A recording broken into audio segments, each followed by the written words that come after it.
dar continuidade nos trabalhos. Quando essa etapa, a primeira etapa estiver pronta, aí vai a segunda etapa, porque são divididas em sete etapas.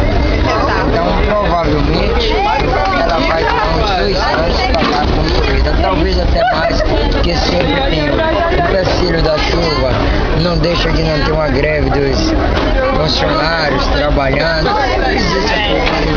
Então, curiosidade para contar, algum fato que aconteceu marcante na feira?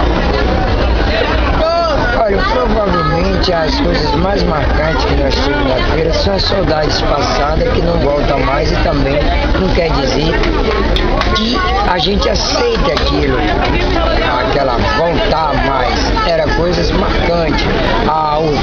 O fluxo de pessoas era mais. O fluxo de pessoas era mais. Era dividido em mais etapas, era uma quantidade maior. Naquele tempo nós carregava nos balaios, ficava uma aqui, começava aqui na praia, aí ficava uma aqui, outro lá. Aquele balaio ia chegar lá no final da feira, porém, passamos de 10 metros para um para o outro.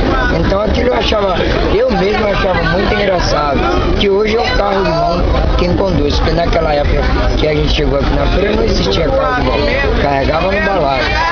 Então, mas hoje, então quer dizer que aquilo ali ficava uma pessoa aqui a 10 metros, aqui a 10 metros. Eu comprava 5 mil cocos, aquele coco ia chegando de balaio em balaio, passando de 10 em 10 metros para uma pessoa até chegar na minha barraca. Depois vinha aquele balaio retornando de um para outro até chegar dentro da praia, porque os barcos saveiros ficavam o mar cheio, então eles ficavam dentro do mar com a água aqui e uns despachando, passando de um para outro do mar, até quando chegava no mar, aí chegava dentro do navio, do barco, para encerrar. Então, acho que as pessoas têm uma visão negativa daqui? Olha, veja só, pela parte nossa, como um trabalhador, nós que somos o trabalhador, sobrevivemos disso aqui, a nossa visão não são negativas para isso.